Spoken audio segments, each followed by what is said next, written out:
Okay, we're going to pick up where we left off last time.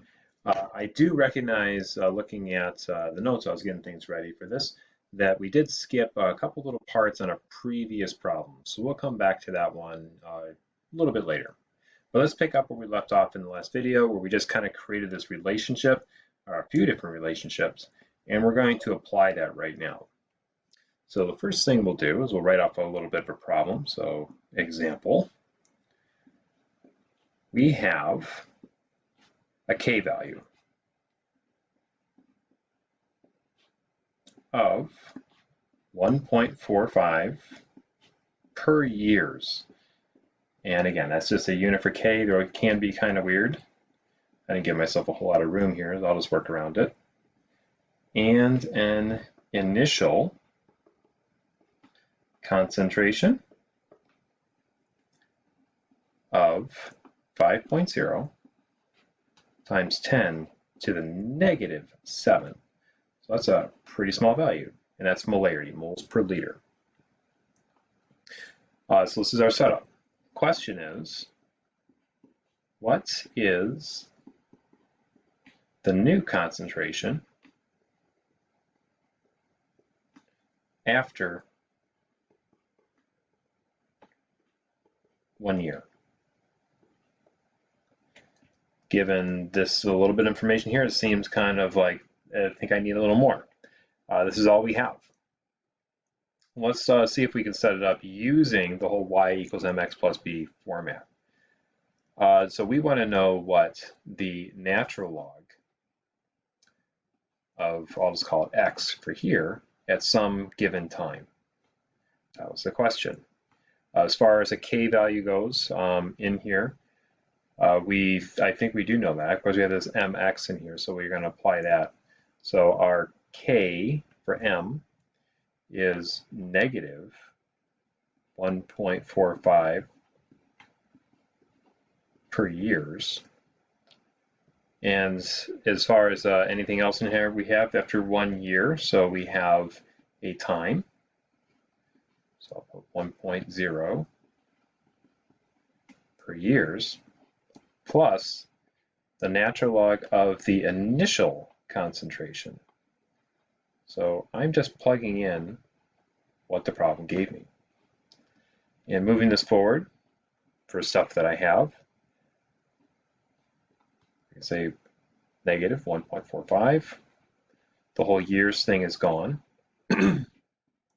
Plus, after taking the natural log here, I have a negative 14.51.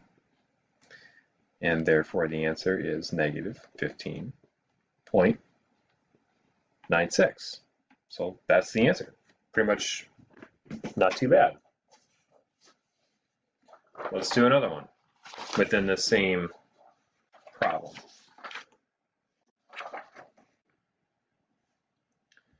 All right, next part of the problem is how long until the concentration is 3.0 times 10 to negative 7 grams per centimeter. And that's just a whatever type of concentration they want to give us. That's perfectly fine.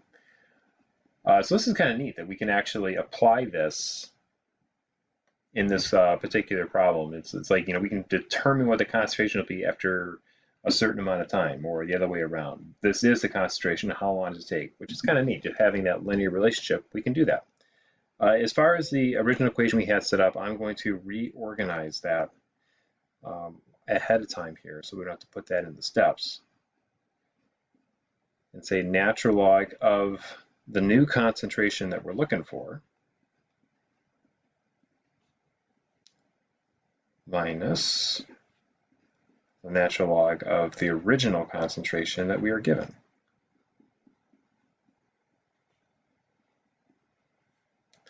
And dividing that by our rate constant value.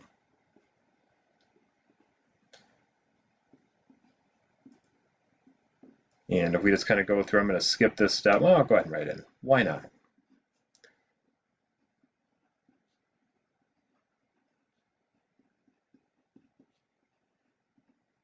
Just kind of reorganizing here a little bit.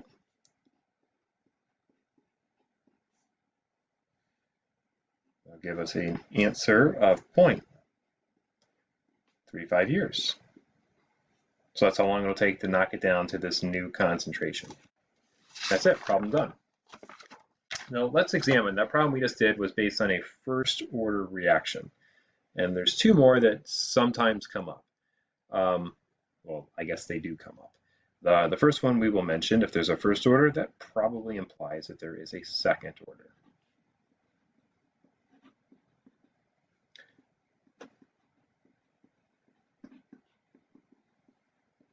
And for that, just kind of looking at the idea of it is equal to negative based on the concentration of A with time. And if we want to say first order, just pause there for a second, the dogs are barking again. If we want to say it is second order for this reaction, there it is. Now, again, if we use the integrated rate law for this, what it'll turn into, I'll go ahead and write that in here. Integrated rate law for a second order reaction, that will change it over to an inverse of the concentration based on an initial concentration at the concentration at some other time. And of course we can, this is probably the simplest y equals mx plus b format. Graphically, what this one will look like with some change in time and given an inverse concentration, it'll produce a positive linear relationship. So again, as the concentration gets larger, of course, it gets smaller with time. So as this gets larger, it becomes smaller, the overall value. So you see that as far as laid out graphically.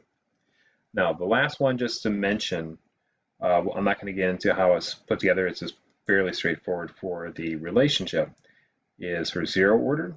I'll just write that in. And that just is linear.